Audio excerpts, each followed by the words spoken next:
সশস্ত্র বাহিনী দিবস আজ। এই উপলক্ষে শিখা অনির্বাণে পুষ্পস্তবক অর্পণ করে শহীদ মুক্তিযোদ্ধাদের শ্রদ্ধা জানিয়েছেন রাষ্ট্রপতি মোহাম্মদ শাহাবুদ্দিন ও প্রধান উপদেষ্টা ডক্টর মোহাম্মদ ইউনূস। সকালে তারা এই পুষ্পস্তবক অর্পণ করেন। রাষ্ট্রপতি ও প্রধান উপদেষ্টার শ্রদ্ধা নিবেদন শেষে সেনাবাহিনী প্রধান জেনারেল ওয়াকারুজ্জামান, নৌবাহিনী প্রধান অ্যাডমিরাল মোহাম্মদ নাজমুল হাসান এবং বিমান বাহিনী প্রধান air chief marshal Hasan Mahmud Khan নিজ নিজ বাহিনীর পক্ষে শ্রদ্ধা জানান। এদিকে দিবসটি উদযাপন উপলক্ষে প্রধান উপদেষ্টার পক্ষ থেকে বিকেল 4টায় ঢাকার সেনানিবাসে সেনাকুঞ্জে সংবর্ধনা অনুষ্ঠান আয়োজন করা হয়েছে। এই সংবর্ধনায় দেশের বিশিষ্টজন সহ জুলাই গণ অভ্যুত্থানে আহত ব্যক্তি, উচ্চপদস্থ বেসামরিক কর্মকর্তাদের দাওয়াত দেওয়া হয়েছে।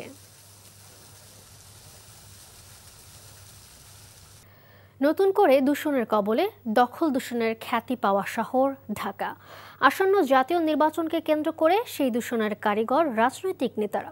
প্রাণের নগরী এখন রং বেরঙের পোস্টার, ব্যানার, ফেস্টুনে ঢাকা। এমন পরিস্থিতি মোকাবেলায় হিমশিম খাচ্ছে ঢাকার 2 সিটি কর্পোরেশন।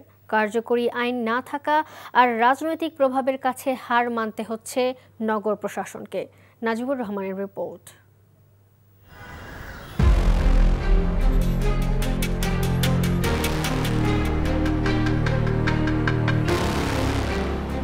রাজধানী এখন মজেছে নির্বাচনের ডামাডোলে, আর শহরের নান্দনিকতা চাপা পড়েছে বিভিন্ন দলের ব্যানার ফেস্টুনে।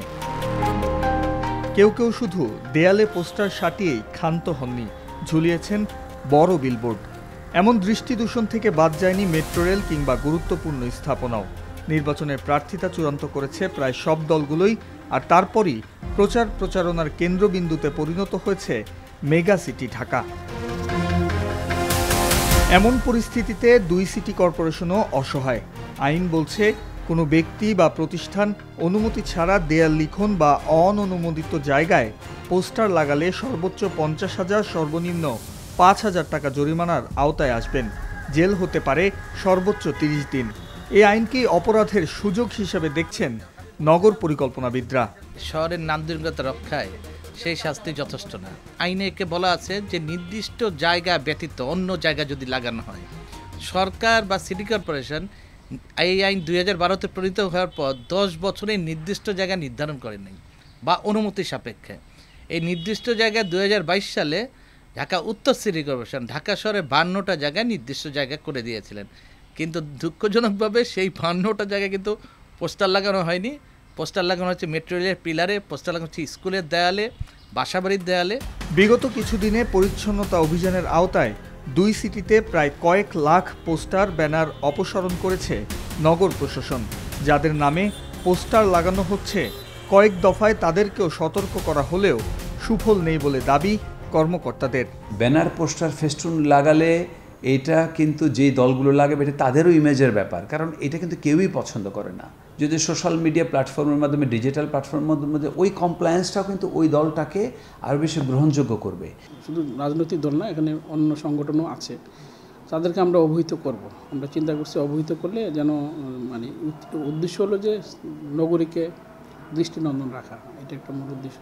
পাশাপাশি আমরা এই বিষয়টি তাদেরকে অবহিত করবো, তারা যেন তাদের নিজস্ব পোস্টারগুলো এখান থেকে সরিয়ে নেয়। আমরা চিঠি নিই। তবে কর্মকর্তারা আশা করছেন জাতীয় নির্বাচনের তফসিল ঘোষণার পর অনেকটাই নিয়ন্ত্রণে আসতে পারে এই পরিস্থিতি। Najibur Rahman, NTV news, Dhaka. এই মুহূর্তে রাজধানীর আগারগাঁওয়ে আবহাওয়া অধিদপ্তর থেকে সরাসরি যোগ দিচ্ছেন স্টাফ করেসপন্ডেন্ট সালাউদ্দিন। ভূমিকম্প ও এর প্রভাব নিয়ে কি বলছে আবহাওয়া অধিদপ্তর?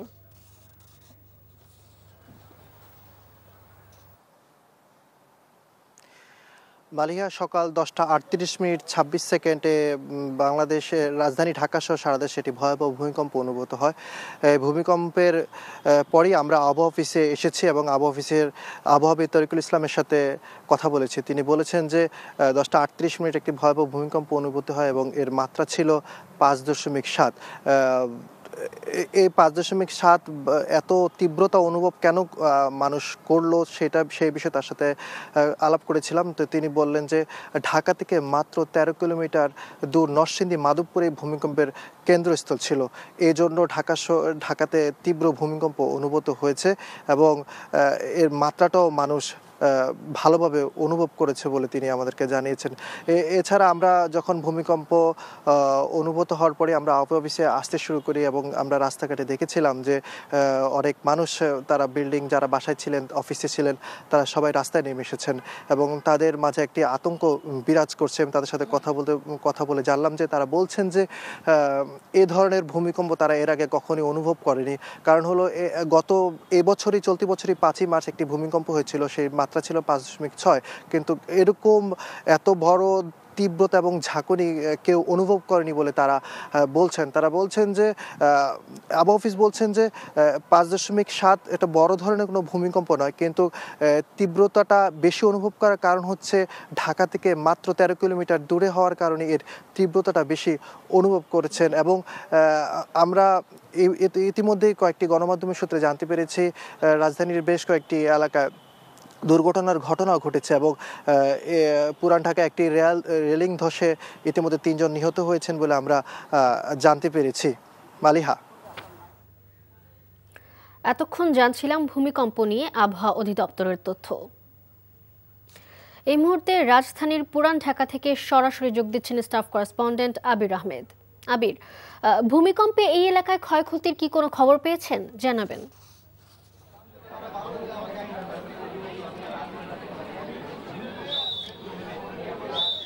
মালিহা, 5.7 মাত্রার যে ভূমিকম্পটি হয়েছে সেই ভূমিকম্প অনুভূত হওয়ার পরেই কিন্তু রাজধানীর বিভিন্ন এলাকার বাসার ভিতরের যারা মানুষজন ছিলেন তারা কিন্তু বাহিরে বের হয়ে এসেছেন। আমি এই মুহূর্তে রয়েছি পুরান ঢাকার আরমানিটলার এলাকায়। এখানে একটি বিল্ডিংয়ের আমার পিছনে যে ভবনটি রয়েছে ঠিক এই 7তলা ভবনটির একটি রেলিং পরে কিন্তু 3 জন নিহত হয়েছে, এমনটি বংশাল থানা পুলিশ নিশ্চিত করেছে। তবে ফায়ার সার্ভিস কিছুক্ষণ আগে তারা একটি ব্রিফ করেছেন, সেই ব্রিফে কিন্তু তারা এখনও এরকম কোনো কনফার্মেশন দেয়নি যে 3 জন নিহত হয়েছে কিনা। তারা এমনটি বলছেন যে 1 জন নিহত হয়েছেন এবং 2 জন গুরুতর আহত হয়েছেন। এবং এই মুহূর্তে এই এলাকার পরিস্থিতি যদি আমি বলি, আতঙ্ক বিরাজ করছে এবং মূল যে ঘটনাটি প্রত্যক্ষদর্শীরা যেটি বলছেন যে এখানে একটি মাংসের দোকান ছিল, সেই মাংসের দোকানে হয়তো ক্রেতা এসেছিলেন অথবা সেই মাংসের দোকানের বিক্রেতাও হতে পারেন সেই 3 জনের মধ্যে একজন। তারা এখান থেকে হেঁটে যাচ্ছিলেন, ঠিক ওই সময় ভূমিকম্প হওয়ার ঠিক ওই মুহূর্তে এই রেলিংটি ভেঙে তাদের গায়ের উপর পড়ে, সম্ভবত মাথার উপরই পড়ে। এরপরেই কিন্তু তারা যেমনটি বলছেন প্রত্যক্ষদর্শীরা যে তারা একদম ঘটনাস্থলেই তাদের গুরুতর আহত হন এবং হয়তো তাদের ঘটনাস্থলেই মৃত্যু হয়। এবং এখনও এই এলাকাতে আতঙ্ক বিরাজ করছে এবং রাজধানীর বিভিন্ন জায়গায় ঘুরে যেটি দেখেছি যে নিউ মার্কেট এলাকায়ও কিন্তু একটি ভবন হেলে পড়েছে এবং রাজধানীর স্বামীবাগ মিতালি স্কুলের সামনে 7তলা একটি ভবন রয়েছে, সেই ভবনটি কিন্তু আরেকটি ভবনের সাথে হেলে পড়েছে এবং সেখানের যারা মানুষ রয়েছেন, বাসিন্দা রয়েছেন, তারা কিন্তু বাসা থেকে বের হয়ে এসেছেন এবং সেখানেও ফায়ার সার্ভিসের টিম গেছে এবং তারা যেটি বলছেন যে তারাও শঙ্কিত এবং আতঙ্কিত রয়েছেন যে যেহেতু একটি ভবন আর একটি ভবনের উপর হেলে পড়েছে এবং যারা ওই বিল্ডিংয়ের যারা তারাও আতঙ্কিত রয়েছেন। এবং এর পাশাপাশি রাজধানীর আরও বেশ কয়েকটি এলাকায় যেটি ঘুরে দেখেছি যে সব জায়গার মানুষই কিন্তু তারা শঙ্কিত রয়েছেন যে এমন ধরনের, তারা যেটি বলছেন যে এমন ধরনের বড় ভূমিকম্প তারা দেখেনি।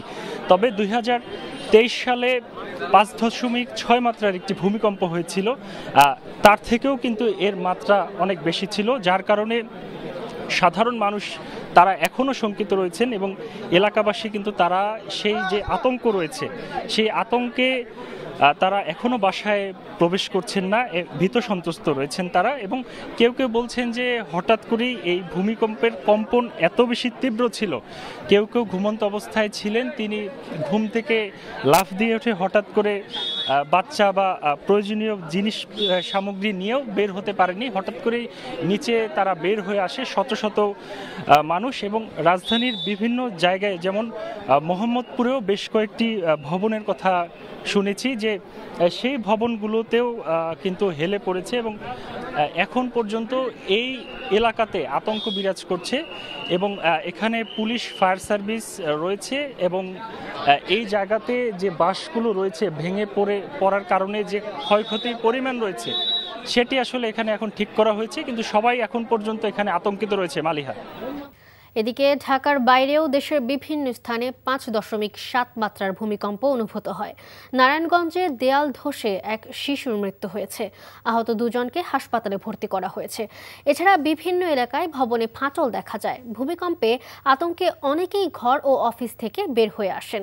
এটি দেশের সাম্প্রতিককালের সবচেয়ে তীব্র ভূমিকম্পন বলে মনে করেন সাধারণ মানুষ। বিস্তারিত থাকছে শকত করিমের ডেস্ক রিপোর্টে।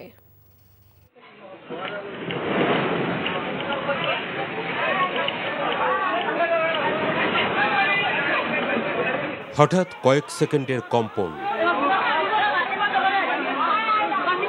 ছুটির দিনে 7 সকালে ভূমিকম্পে কাঁপল দেশ। তীব্র ঝাঁকুনি ঘরবাড়ি, গাছপালা সবকিছুতে। আতঙ্কে এদিক ওদিক ছোটাছুটি অনেকের। যে অবস্থানেই থাকেন দ্রুত বের হয়ে আসেন আবাসস্থল থেকে। উঁচু ভবন থেকে বের হয়ে আসেন কর্মজীবী মানুষ। 5.7 মাত্রার ভূমিকম্পের উৎপত্তি স্থল নরসিংদীর ঘোড়াশাল থেকে কয়েক কিলোমিটার দূরে। হঠাৎ করে দি ফ্যান সহ পুরা ভিডি লড়তেছে, পাকা পুরা কেমন মনে হয় যে মরমর খেয়ে ঘরতে বাইরে যেতে, এরকম একটা ভয় ভীতি সৃষ্টি হয়ে গেছে সবার। পোলাপান আতঙ্ক হয়ে গেছে, আমরা আতঙ্ক হয়ে গেছিলাম। আমি তো কি আমার বিড়ালটা নিচে, তো আমার খাটটা লাগতেছে কেন, এবং খাটটা কেন জুবাইল। ভূমিকম্পের সময় দেশের কোনো কোনো জেলায় ভবনের ভেতরে শোনা যায় আতঙ্কিত বাসিন্দাদের চিৎকার। নারায়ণগঞ্জে একটি বিল্ডিংয়ের দেয়াল ধসে প্রাণ যায় এক শিশুর, আহত হয় আরও 2 জন। ভূমিকম্পে বড় ধরনের ক্ষয়ক্ষতি না হলেও সতর্ক থাকতে এবং ভবনগুলোর নিরাপত্তা যাচাই করার পরামর্শ বিশেষজ্ঞদের। শওকত করিম, এনটিভি নিউজ ডেস্ক। বাংলাদেশে আঘাত হানা ভূমিকম্পে কেঁপেছে পশ্চিমবঙ্গের কলকাতা ও আশপাশের এলাকাও। অফিস ও বাসাবাড়ি থেকে বাইরে বের হয়ে আসে আতঙ্কিত কলকাতাবাসী। দি টেলিগ্রাফ ইন্ডিয়া জানায়, পশ্চিমবঙ্গের দক্ষিণাঞ্চলের বড় এলাকা জুড়ে কম্পন অনুভূত হয়, যা 20 সেকেন্ড স্থায়ী হয়। এখন পর্যন্ত সেখানে ক্ষয়ক্ষতি বা হতাহতের খবর পাওয়া যায়নি। এছাড়া উত্তর পূর্ব ভারতের গৌহাটি, আগরতলা ও শিলং সহ বিভিন্ন স্থানে ভূকম্প অনুভূত হয়েছে। মার্কিন ভূতাত্ত্বিক জরিপ সংস্থা জানায়, ভূমিকম্পের উৎপত্তিস্থল নরসিংদী থেকে 14 কিলোমিটার দূরে, ভূপৃষ্ঠ থেকে 10 কিলোমিটার গভীরে। রিক্টার স্কেলে ভূমিকম্পের মাত্রা ছিল 5.5। এর আগে ভোরে পাকিস্তান ও আফগানিস্তানের মধ্যমাত্রার 2টি ভূমিকম্প আঘাত হানে। যথাযোগ্য মর্যাদা ও উৎসাহ উদ্দীপনার মধ্য দিয়ে পালিত হচ্ছে সশস্ত্র বাহিনী দিবস। এই উপলক্ষে নানা কর্মসূচি করা হয়েছে। সকালে দেশের সব সেনানিবাস, নৌঘাঁটি ও স্থাপনা এবং বিমান বাহিনী ঘাঁটির মসজিদসমূহে দেশের কল্যাণ, সশস্ত্র বাহিনীর উন্নতি ও অগ্রগতি এবং স্বাধীনতার যুদ্ধে আত্মোৎসর্গকারী সশস্ত্র বাহিনীর শহীদদের রুহের মাগফিরাত কামনায় বিশেষ মোনাজাত করা হয়। 1971 সালের মহান স্বাধীনতার যুদ্ধ আত্মোৎসর্গকারী সশস্ত্র বাহিনীর শহীদ সদস্যদের স্মৃতির প্রতি শ্রদ্ধা জানিয়ে রাষ্ট্রপতি ও সশস্ত্র বাহিনীর সর্বাধিনায়ক মোহাম্মদ শাহাবুদ্দিন এবং প্রধান উপদেষ্টা মোহাম্মদ ইউনুস ঢাকার সেনানিবাসে শিখা অনির্বাণে পুষ্পস্তবক অর্পণ করেন। এ সময় সশস্ত্র বাহিনীর একটি চৌকস দল গার্ড অফ অনার প্রদান করে। পুষ্পস্তবক দেওয়ার পর রাষ্ট্রপতি ও প্রধান উপদেষ্টা শিখা অনির্বাণের পাশে রাখা বইয়ে সই করেন। এরপর মুক্তিযুদ্ধের শহীদদের স্মরণে সেনাপ্রধান জেনারেল ওয়াকারুজ্জামান, নৌবাহিনীর প্রধান অ্যাডমিরাল মোহাম্মদ নাজমুল হাসান এবং বিমান বাহিনীর প্রধান air chief marshal Hasan Mahmud Khan নিজ নিজ বাহিনীর পক্ষে সম্মিলিতভাবে পুষ্পস্তবক দেন। পরে প্রধান উপদেষ্টা আর্মি মাল্টিপারপাস কমপ্লেক্স খেতাবপ্রাপ্ত মুক্তিযোদ্ধা ও তাদের পরিবারকে সংবর্ধনা দেন। 4টায় ঢাকা সেনানিবাসে সেনাকুঞ্জে সংবর্ধনা অনুষ্ঠানে যোগ দেওয়ার কথা রয়েছে বিএনপি চেয়ারপারসন বেগম খালেদা জিয়ার। নিজেদের ঐক্যে ফাটল ধরলে পতিত ফ্যাসিবাদ সুযোগ পাবে বলে মন্তব্য করেছেন বিএনপির স্থায়ী কমিটির সদস্য ডাক্তার এ.জেড.এম জাহিদ হোসেন। বিপ্লব ও সংহতি দিবস উপলক্ষে জাতীয় প্রেস ক্লাবে মৎস্যজীবী দল আয়োজিত আলোচনায় তিনি এসব কথা বলেন। ডাক্তার জাহিদ বলেন, গণতন্ত্রের চর্চার মধ্যে ধর্মকে কোনো স্থান নেই, তাই ধমক দিয়ে কোনো লাভ হবে না, বরং নিজেদের কর্মসূচি নিয়ে রাজনৈতিক দলগুলোর উচিত হবে জনগণের দুয়ারে যাওয়া। জনগণই বেছে নেবে তারা কাকে গ্রহণ করবে। তিনি বলেন, ফ্যাসিবাদীদের অপরাধের বিচারের রায়কে ঘিরে পুরনো কায়দায় আগুন সন্ত্রাস নিয়ে আবারও দুর্বৃত্তরা মাঠে নেমেছে। সামনে জাতীয় নির্বাচন, আর একটি মহল নির্বাচনী পরিবেশকে নষ্টের ষড়যন্ত্র করছে। গণতন্ত্রের মধ্যে ধমক দিয়ে তো লাভ হবে না, কারণ ধমক দিয়ে ওই 5ই আগস্ট 24-এ দেখেছেন কিভাবে পালিয়ে যেতে হয়। বরঞ্চ ধমক না দিয়ে জনগণকে ভালোবেসে জনগণের কাছে আপনার কর্মসূচি নিয়ে যেতে হবে। ঐক্যের কোনো বিকল্প নেই। মনে রাখতে হবে, আজকে যদি আমাদের মধ্যে কোনো বিভাজন হয় তাহলে লাভ হবে কাদের? লাভ হবে ওই পতিত বা পলায়নকৃত স্বৈরাচারের। নাটোরের টাকা ও স্বর্ণালংকার চুরির ঘটনায় জেলা কারাগারের কারারক্ষী সহ 3 জনকে আটক করেছে পুলিশ। অতিরিক্ত পুলিশ সুপার ইফতেখার আলম জানান, বুধবার সকালে শহরের আলাইপুর এলাকার নিজ বাসায় তালা লাগিয়ে কর্মস্থলে চলে যান জুয়েলারি দোকানের ম্যানেজার শফিকুল ইসলাম। রাতে বাসায় ফিরে দেখতে পান দরজার তালা ভেঙে বাসার মালামাল তছনছ করে 32,000 টাকা ও স্বর্ণালংকার লুটে নিয়ে গেছে দুর্বৃত্তরা। এই ঘটনায় মামলা দায়ের করলে সিসিটিভির ফুটেজ দেখে আসামিদের শনাক্ত করে পুলিশ। গতরাতে নাটোর কারা কর্তৃপক্ষের সহায়তায় কারারক্ষী ইউসুফ হোসেন ইমনকে আটক করে পুলিশ। এর আগে চুরির সাথে সম্পৃক্ত কারারক্ষীর অপর 2 সহযোগী আলমগীর বাদশাহ ও পিন্টুকেও আটক করা হয়। পেঁয়াজের ঝাঁঝ না কমতে বাজারে বেড়েছে আলুর দামও। প্রতি কেজি আলুতে বেড়েছে 5 থেকে 7 টাকা, বস্তা প্রতি বেড়েছে 500 টাকা করে। অন্যদিকে শীতের সবজির বাজারে উত্তাপ এখনো কমেনি। চড়া দামে বিক্রি হচ্ছে ফুলকপি, বাঁধাকপি ও বেগুন। আরও থাকছে ওবায়দুল্লাহ মামুনের প্রতিবেদনে। মধ্যবিত্তের তরকারি হিসেবে আলু খুব পরিচিত। সারা বছর তেমন বাড়েনি আলুর দাম, বলা চলে অনেকটা স্থিতিশীল ছিল। হঠাৎ করেই এক লাফে বেড়েছে 5 থেকে 7 টাকা। কেজি প্রতি এলাকা ভেদে বিক্রি হচ্ছে 25 থেকে 30 টাকা দরে। অন্যদিকে এখনও ঝাঁঝ কমছে না পেঁয়াজের। গত 21 দিন ধরেই 110 থেকে 120 টাকায় বিক্রি হচ্ছে পেঁয়াজ। বাণিজ্য উপদেষ্টার হুঁশিয়ারিতেও প্রভাব পড়েনি বাজারে। এর সময় আলুর দাম এভাবে বাড়ে আমি দেখি না। পেঁয়াজের বাজার মোটামুটি একটা স্থিতিশীল আছে। গত সপ্তাহে 110 টাকা বিক্রি হয়েছে, এটা এই সপ্তাহে 110 টাকা থেকে 120 টাকা বিক্রি হচ্ছে। তবে বিষয়টি মানতে নারাজ ক্রেতারা। তারা অভিযোগ করে বলছেন, সরকারের মনিটরিংয়ের অভাবেই সিন্ডিকেটের হাতে জিম্মি পেঁয়াজের বাজার। টিসিবির যদি কার্যক্রম বাড়ানো যায় তাহলে এই সরকারি বেসরকারি অংশীদারিত্বের ভিত্তিতে যে বাজার নিয়ন্ত্রণের ব্যাপারটা, এটি মনে হয় একটা ব্যালেন্স হতো আর কি। প্রকৃতিতে বইছে শীতের আমেজ। বাজারে ভরপুর শীতকালীন সবজি থাকার কথা থাকলেও তুলনামূলক কম। এর সুযোগে বাড়তি দামে বিক্রির প্রতি ঝোঁক বিক্রেতাদের। ঠান্ডা জন পড়ে যাবো তো ইনশাল্লাহ আমদানিও বেশি হোক, মানে দামও কমে যাবে।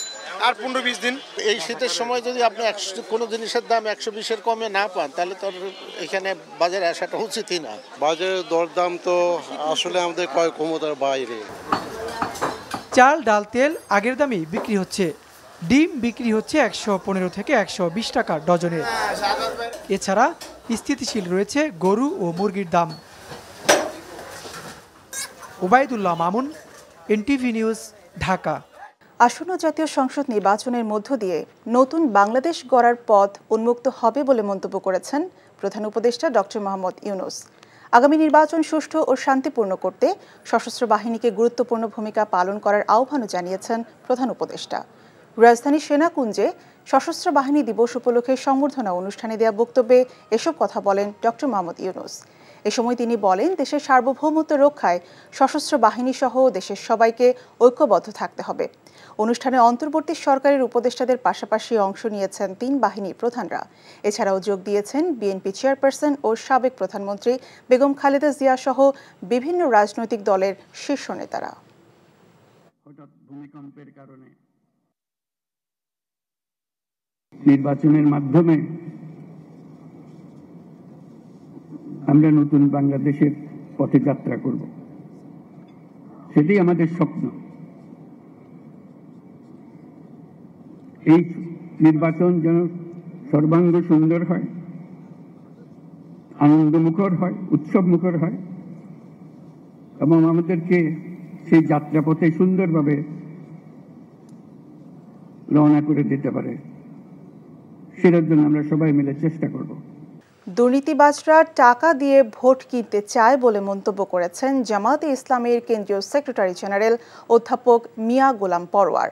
তিনি আরও বলেন, বিগত ৫৪ বছরে আওয়ামী লীগ, জাতীয় পার্টি ও বিএনপি রাষ্ট্র ক্ষমতায় থাকলেও কেউ সাহস করে বলতে পারবে না তাদের দলের লোক দুর্নীতি করেনি। গোলাম পরোয়ার আরও বলেন, কোরআনের বিধান ছাড়া সুশাসন কায়েম হবে না। সকালে খুলনার ডুমুরিয়ার আন্দুলিয়া ফুটবল মাঠে ডুমুরিয়া উপজেলা জামায়াতের উদ্যোগে আয়োজিত ছাত্র গণজমায়েত অনুষ্ঠানে এ কথা বলেন তিনি।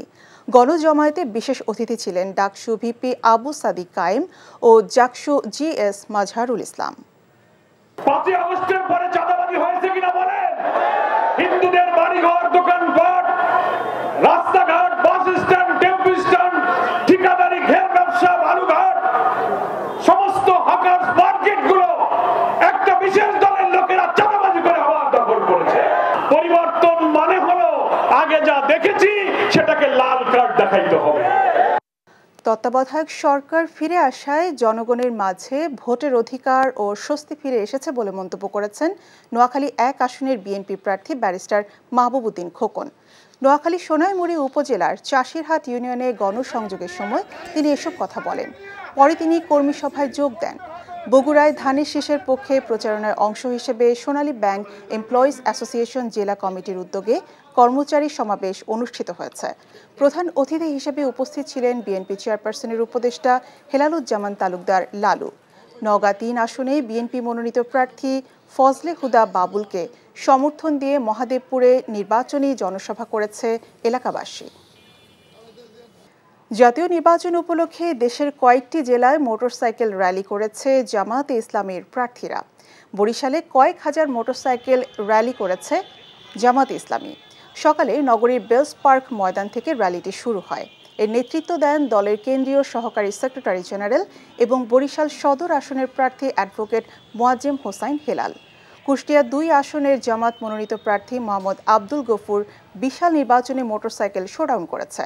সকালে ভেড়ামারা উপজেলার বাহিরচর ইউনিয়ন পরিষদ মাঠ থেকে সংক্ষিপ্ত সমাবেশ শেষে মোটরসাইকেল শোভাযাত্রাটি শুরু হয়ে শহর ও উপজেলার বিভিন্ন ইউনিয়ন প্রদক্ষিণ করে। লক্ষ্মীপুরে উঠান বৈঠক করেছেন ৩ আসনে জামায়াতের প্রার্থী ডক্টর মোহাম্মদ রেজাউল করিম।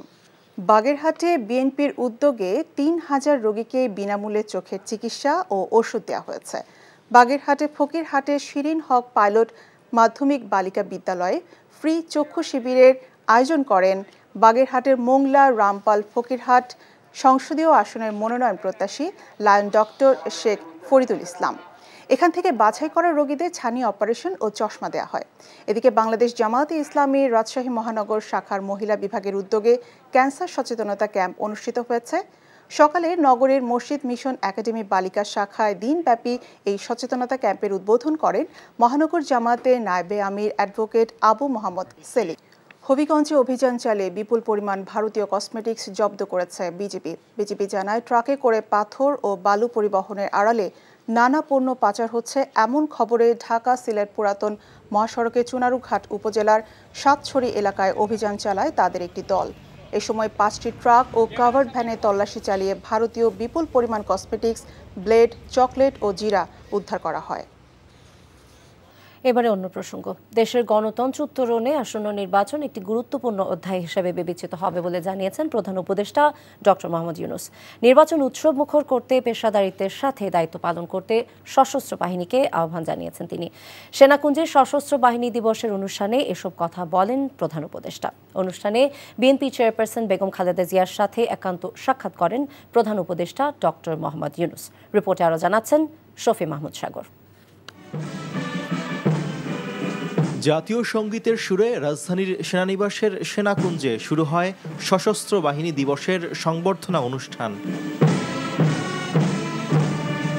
এতে যোগ দেন বিএনপি চেয়ারপারসন ও সাবেক প্রধানমন্ত্রী বেগম খালেদা জিয়া। অন্তর্বর্তী সরকারের উপদেষ্টা ছাড়াও অংশ নেন জামায়াত ইসলামীর আমির ডাক্তার শফিকুর রহমান, এনসিপির সদস্য সচিব আক্তার হোসেন সহ বিভিন্ন রাজনৈতিক দলের সিনিয়র নেতারা। সংবর্ধনা অনুষ্ঠানের শুরুতেই 1 মিনিট নীরবতা পালন করা হয় ভূমিকম্পে হতাহতদের স্মরণে। এ সময় দেশের সকল সংকটে সশস্ত্র বাহিনী নিজেদের জীবন উপেক্ষা করে এগিয়ে আসে উল্লেখ করে প্রধান উপদেষ্টা বলেন, বিগত সরকার বাহিনীগুলোর আধুনিকায়নে গুরুত্ব দেয়নি। দুঃখের সাথে বলতে হয় যে ফ্যাসিস্ট আমলে আমাদের বাহিনীগুলোর দক্ষতা বজায় ও বৃদ্ধির বিষয়টি উপেক্ষিত ছিল। অন্তর্বর্তীকালীন সরকার সকল বাহিনীর সক্ষমতা বৃদ্ধিতে ব্যাপক উদ্যোগ গ্রহণ করেছে। আমাদের এসব পদক্ষেপ দেশের প্রতিরক্ষা সক্ষমতাকে একটি নতুন পর্যায়ে উন্নীত করেছে। আসন্ন নির্বাচনের মাধ্যমে নতুন বাংলাদেশ তৈরি হবে আশা জানিয়ে প্রধান উপদেষ্টা বলেন, সুষ্ঠু নির্বাচন আয়োজনে গুরুত্বপূর্ণ ভূমিকা পালন করতে হবে সশস্ত্র বাহিনীকে। নির্বাচন যেন সর্বাঙ্গ সুন্দর হয়, আনন্দমুখর হয়, উৎসবমুখর হয় এবং আমাদেরকে সেই যাত্রাপথে সুন্দরভাবে রওনা করে দিতে পারে। সেটার জন্য আমরা সবাই মিলে চেষ্টা করব। আমার সুদৃঢ় বিশ্বাস এটি নির্বিঘ্ন ও উৎসবমুখর নির্বাচন হবে। এর আয়োজনে সশস্ত্র বাহিনীর সদস্যগণ দক্ষতা ও পেশাদারিত্বের সাথে এই মহান দায়িত্ব পালন করবে। অনুষ্ঠানে সাবেক প্রধানমন্ত্রী বেগম খালেদা জিয়ার উপস্থিতি সবার নজর কাড়ে। কিছু সময় একান্ত সাক্ষাতে পারস্পরিক কুশলাদি বিনিময় করেন প্রধান উপদেষ্টা এবং বিএনপি চেয়ারপারসন। এরপর অন্যান্য রাজনৈতিক দলের সাথেও সৌহার্দ্য বিনিময় করেন প্রধান উপদেষ্টা। 3 বাহিনীর প্রধানগণ এ সময় উপস্থিত ছিলেন। দেশের সার্বভৌমত্ব, নিরাপত্তা আর যে কোনো জাতীয় দুর্যোগে সশস্ত্র বাহিনীর উপর নির্ভর করে পুরো জাতি। আগামী জাতীয় নির্বাচন অবাধ, সুষ্ঠু, নিরপেক্ষ এবং উৎসবমুখর করার মহান দায়িত্ব তাদের নিতে হবে। সশস্ত্র বাহিনী দিবসে প্রধান উপদেষ্টা এমন নির্দেশনা দিয়েছেন। শফি মাহমুদ সাগর, এনটিভি নিউজ, সেনাকুঞ্জ, ঢাকা। ঢাকার পল্লবী থানার যুবদলের সদস্য সচিব গোলাম কিবরিয়াকে গুলি করে হত্যার ঘটনায় সন্দেহভাজন মোক্তার হোসেন ডিবি হেফাজতে মারা গেছেন। স্বজনদের অভিযোগ, রিমান্ডে নির্যাতন করে তাকে হত্যা করা হয়। পুলিশ জানায়, শুক্রবার সকালে আসামি মোক্তারকে খাওয়ার জন্য ডাকাডাকি করা হলে কোনো সাড়া শব্দ না পাওয়ায় ঢাকা মেডিকেল কলেজ হাসপাতালে নেওয়া হয়। পরে সেখানে কর্তব্যরত চিকিৎসকরা তাকে মৃত ঘোষণা করেন। পুলিশ বলছে, আটকের সময় পালানোর চেষ্টা করলে জনতার মারধরে আহত হন ওই ব্যক্তি। এরপর চিকিৎসা শেষে ডিবি কার্যালয়ে আনা হলে তার মৃত্যু হয়। বৃহস্পতিবার সন্ধ্যায় মোক্তারকে গ্রেফতারের পর তার রিকশার গ্যারেজ থেকে 8 রাউন্ড গুলি উদ্ধার করে পুলিশ। কাল রাজধানীতে শুরু হচ্ছে 3 দিন ব্যাপী বে অফ বেঙ্গল কনভারসেশন 2025। আন্তর্জাতিক ভূ রাজনৈতিক বিষয় নিয়ে বার্ষিক এ সম্মেলন বিষয়ে রাজধানীর প্যান প্যাসিফিক সোনারগাঁয়ে সংবাদ সম্মেলন করে centre for governance studies CGS। সংবাদ সম্মেলনে বলা হয়, বৈশ্বিক শক্তি বিন্যাসের পরিবর্তন, আঞ্চলিক প্রতিদ্বন্দ্বিতা এবং বঙ্গোপসাগরীয় অঞ্চল ও এর বাইরে নিরাপত্তা, অর্থনীতি ও জলবায়ু নিয়ে ক্রমবর্ধমান অনিশ্চয়তার প্রেক্ষাপটে এবারের আসরে প্রতিপাদ্য বিরোধ, বিভাজন এবং পুনর্সমীকরণ। রাজধানীর প্যান প্যাসিফিক সোনারগাঁয়ে শুধু আমন্ত্রিতদের জন্য উন্মুক্ত এই সম্মেলনে প্রায় 200 জন বক্তা এবং 800 প্রতিনিধি অংশ নেওয়ার কথা রয়েছে। এ সম্মেলনের মাধ্যমে দক্ষিণ এশিয়ার ভূ রাজনৈতিক নানা প্রসঙ্গ গুরুত্ব পাবার পাশাপাশি নীতি নির্ধারণে ভূমিকা রাখবে বলে প্রত্যাশা করেন আয়োজকরা। আসন্ন নির্বাচনকে ঘিরে প্রচারণায় ব্যস্ত বিএনপি, জামায়াত ইসলামী এবং ইসলামী আন্দোলন সহ বিভিন্ন রাজনৈতিক দল। প্রার্থীরা ভোটারদের আকৃষ্ট করতে নানা প্রতিশ্রুতি নিয়ে ভোটারদের দ্বারে দ্বারে যাচ্ছেন। বিস্তারিত এমরুল কায়েসের ডেস্ক রিপোর্টে।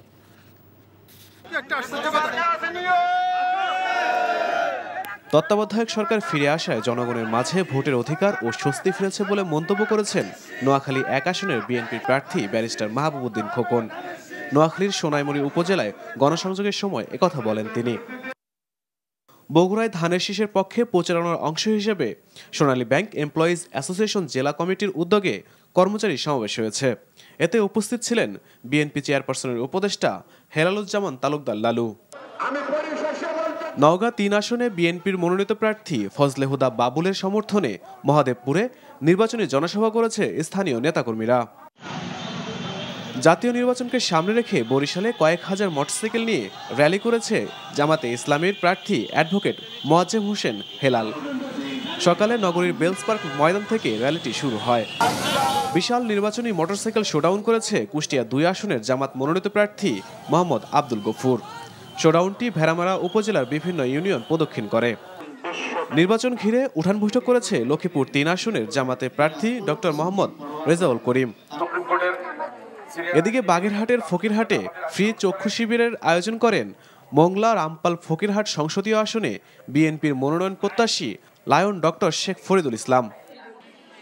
অন্যদিকে বাংলাদেশ জামাতে ইসলামীর রাজশাহী মহানগর শাখার মহিলা বিভাগের উদ্যোগে ক্যান্সার সচেতনতা ক্যাম্প অনুষ্ঠিত হয়েছে। সকালে ক্যাম্পের উদ্বোধন করেন মহানগর জামায়াতের নায়েবে আমির advocate Abu Mohammad Selim. Imrul Kayes, NTV news desk.